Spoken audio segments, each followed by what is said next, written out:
reality, yr eneth ar lan y môr. Rwy'n reality, o rwy'n reality, o rwy'n reality, yr eneth ar lan y môr. Diolch yn fawr!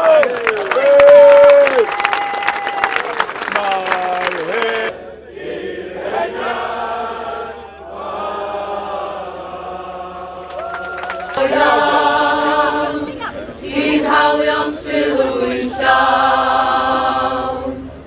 Gwgen ni ryddu fel hyn, ar y fath harddwch o'r siad i ddau, o godfa'r wyddfa i la. Gweitha pawb a phopeth, gweitha pawb a phopeth, gweitha pawb a phopeth yn yma o hyd.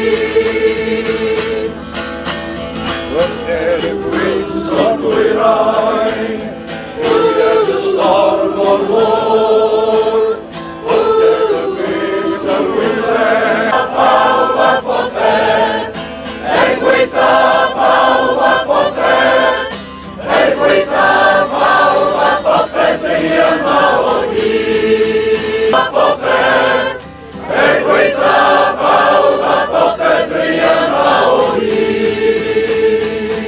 Yes, and I always was going to, regardless of what we heard back from FIFA, but I'm really pleased that we've been able to force FIFA's hand on this. So we've heard from them now that rainbow emblems, whether it's bucket hats or laces or armbands and wristbands, will be permitted in the stadium. But of course we were told that before the USA game as well.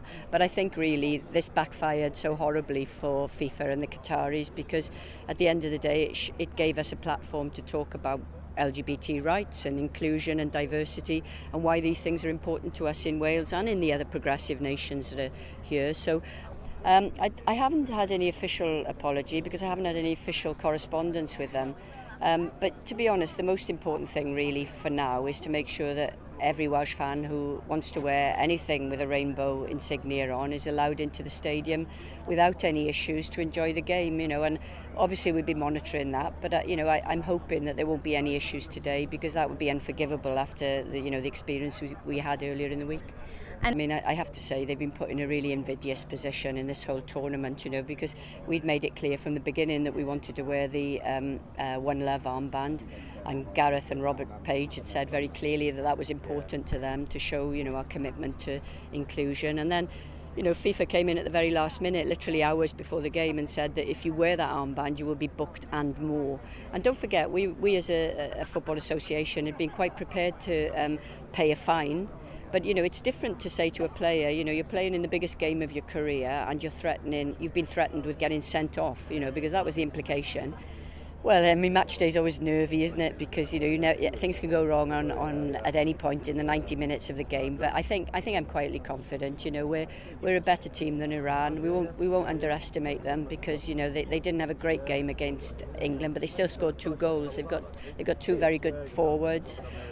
So I think, you know, while some people are talking about goal difference, you know, for me it's about winning the game first and foremost. And then if we're winning 1-0.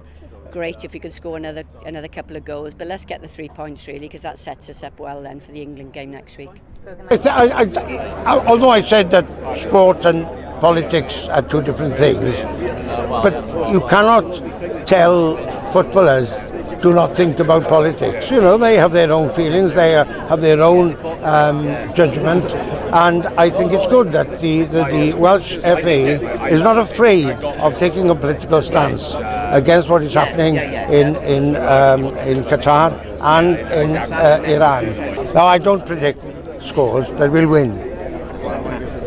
And what about the next game? If we win this game, what do you want? Oh, we'll smash England. Go on, you're right.